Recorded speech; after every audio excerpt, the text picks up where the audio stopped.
Hey guys, welcome back. So today I thought we would go over 10 more of my unpopular luxury opinions. I had so much fun filming the first part, which I will link up here in case you missed it. Definitely watch it after this video though, because I think you're gonna wanna hear these 10. I have brand new opinions, very unpopular, and I feel like it's just something that I need to like get out in the open, you know, like let's start a conversation. Obviously they're unpopular, so if you don't agree with the opinions that I'm about to share, that's okay. That just means you're in the majority.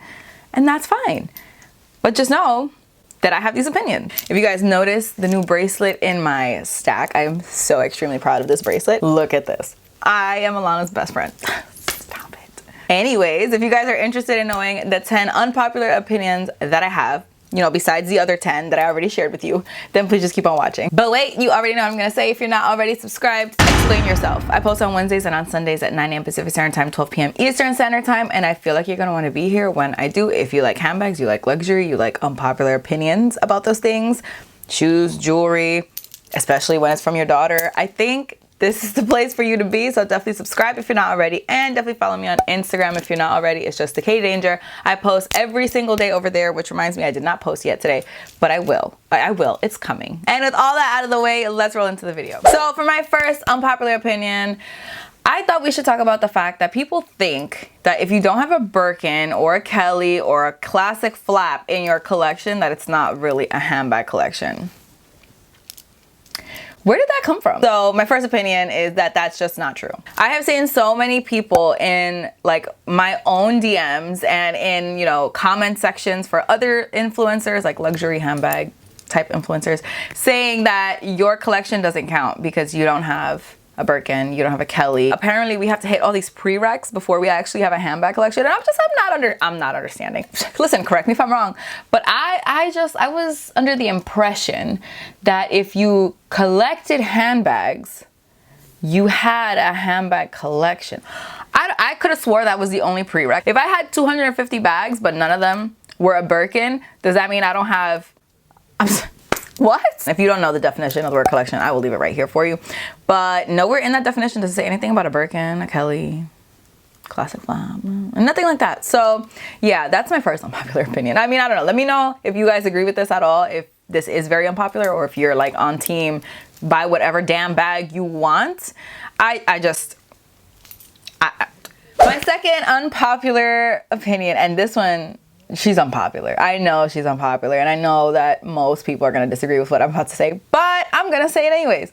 I think that dad sandals are ugly. I actually know a lot of people do think that dad sandals are ugly, but still think that they're worth it, and like that, you know, that's what they want. They want like that ugly like dad sandal situation. I just don't understand like why I would spend, you know, $1,500 on a pair of sandals. First of all, when I live in New York and it's only hot here for like 30 minutes. Second of all, to make my feet look ugly. Like I'm sorry. I don't get it. Obviously, I'm on the complete opposite side of the spectrum. I would rather have really, really cute shoes that are expensive and cost a lot of money and cause me a lot of pain, instead of having not the cutest shoes, but are like super duper comfortable, you know? I also feel like that's a trend that's gonna go out of style pretty soon, because people I think are gonna wake up and be like, what in the hell am I putting on my feet? So, I mean, again, that's a me thing.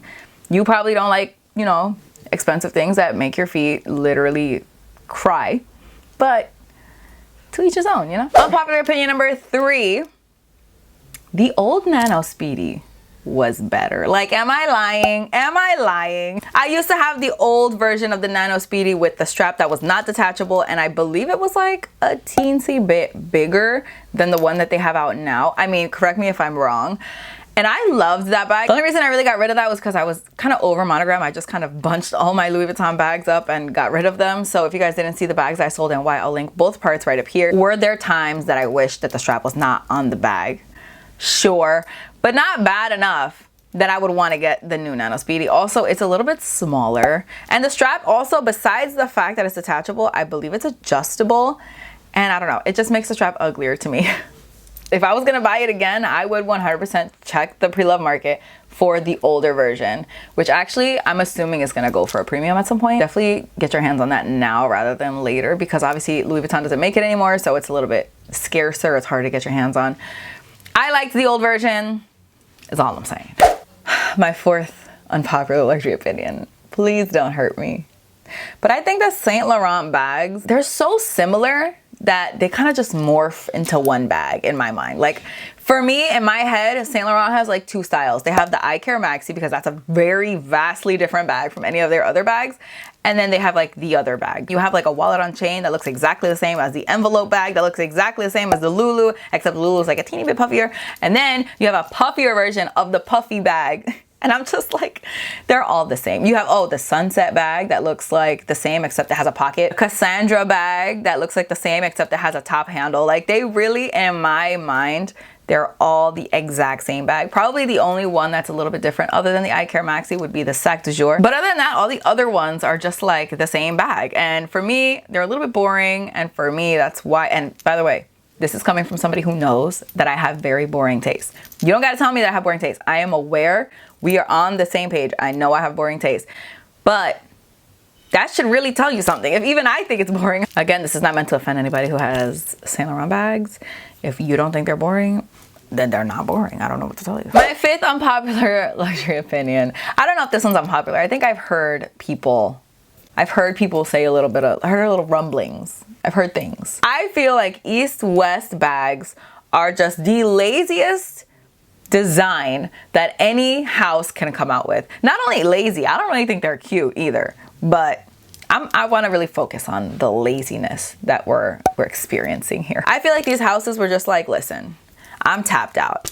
I am tapped. I have no further designs to provide. So let's just like do something. Let's shake things up. What if we just took this Bobby bag, sliced her in half, and sold that? And then of course, because all the design houses copy everything, Louis Vuitton was like, you said what?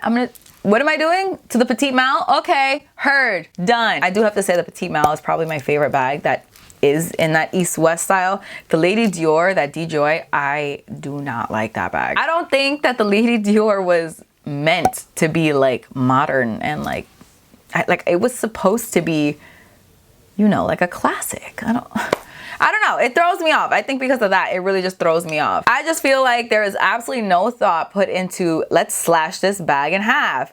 So for me, it's just a lazy strategy. It's a lazy design. This is where the Hermes lovers are gonna attack me. I really don't like bag accessories. And I think you know specifically what I'm talking about, but just in case you don't, Rodeos. Like what is up with that? What is the commotion? This bracelet, it's more appropriate for my age, this bracelet, than putting a horse on my Birkin. Like, or even the Pegasus. They don't say Pegasus, they say Pegas. Whatever the other one, the one that's like a unicorn with wings or something. I feel like I'm an adult again, and you know, putting a flying horse on a $10,000 plus bag, it doesn't feel like the right move. It doesn't feel like it. And I know that people really collect these. People really go hard for these. People pay a lot of money for these, and they're like so hard to get in certain colors and variations, leathers, whatever. It's not that deep. My man, it's a horse. It's a little horse that like, I just don't.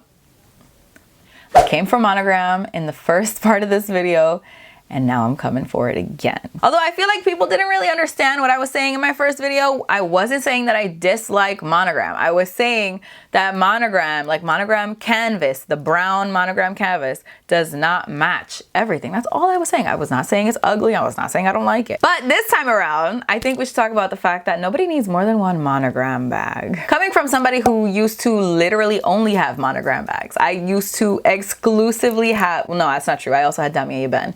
But like for a minute there, I had only Louis Vuitton bags.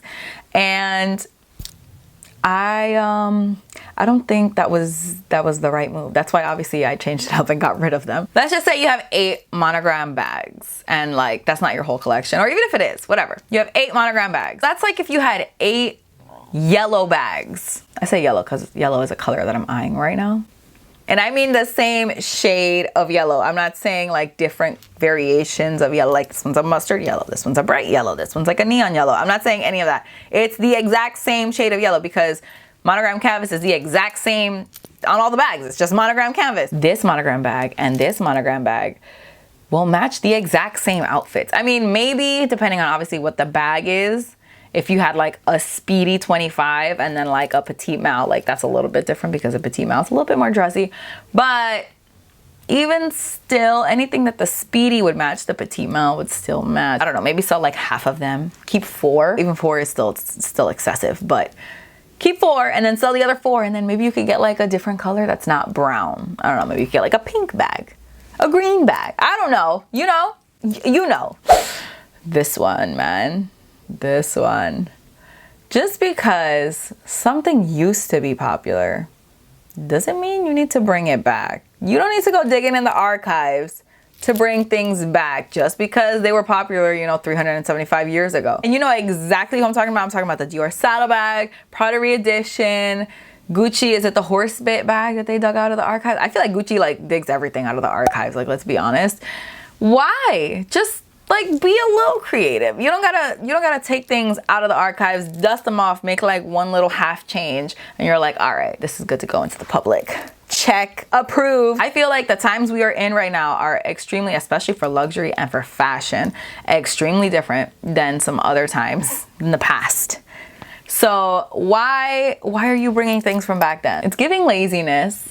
It's giving, I didn't really feel like putting any thought into this, so I just went into the archives, pulled something out that I was like, yeah, looks good to me. Can we not do that? I feel like it's just, sometimes it works and I feel like sometimes it doesn't. Gucci, I feel, is just dragging it. They are dragging it with a J, dragging it. Like, I have never seen, they're just going in there and pulling out anything. Like, it's like they have a vault. They just go in there and just like, you know what? Get me a basket. There's a couple of things in here that I wanna bring out. And it's just like, you know, after a while, it's like, okay, we've seen this all before. We've done this. We've been here. Like, what else you got? I think this one is the one. This one is the one that's gonna get me unsubscribed. This is the one that is gonna get the comments up in a frenzy. I need to say it. I need to say it.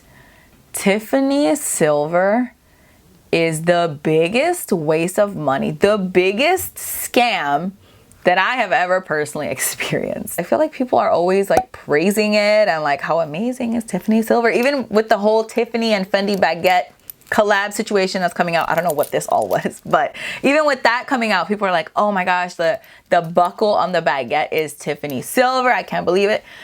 Why would you want that? Tiffany silver sucks. Why are you paying so much money for something that's like going to tarnish? And if it doesn't tarnish, it's because you're there every single day, like rubbing it, scrubbing it, cleaning it, whatever the hell it is that you're doing to it, because there's like a specific method of cleaning this that you need to do in order for it to not tarnish. And I don't want to spend hundreds and hundreds of dollars to then have to do all of that.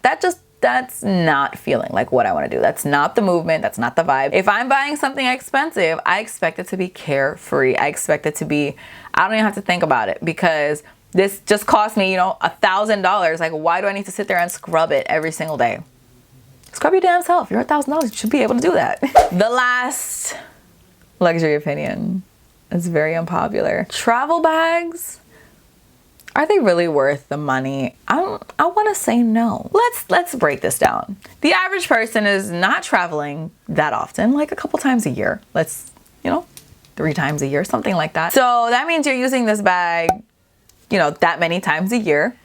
And not only that, you have to put that either on like an overhead compartment, you have to put it underneath your seat.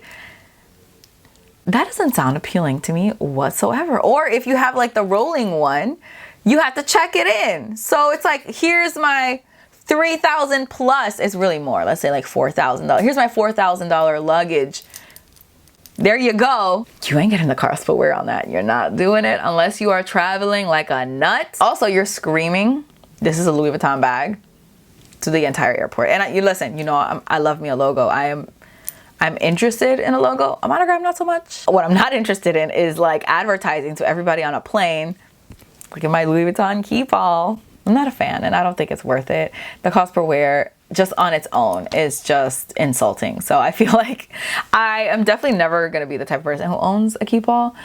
But, I mean, if you do, if you get the cost per wear, and if you love it, and if you love how it makes you feel, like that's what's important. So Don't curse me out, please. Thank you so much. But yeah, those are my 10 luxury opinions. Let me know what you guys think. Which one of these was the most blasphemous to you? Which one of them do you agree with the most? I'm definitely interested. Let me know in the comments. Let me know what are some of your unpopular opinions. That's another thing I'm very interested in. I feel like everyone has such different opinions when it comes to luxury. And a lot of times we don't really vocalize it. We don't really talk about it because, you know, the herd is saying we must have a keep all. So I'm just not going to say that we should not have a keep all.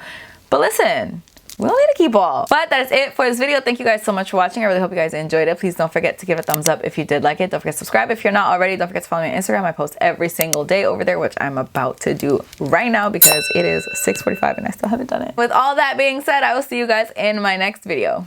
Bye. I'm so glad you guys cannot see the absolute gut that is sticking out right now.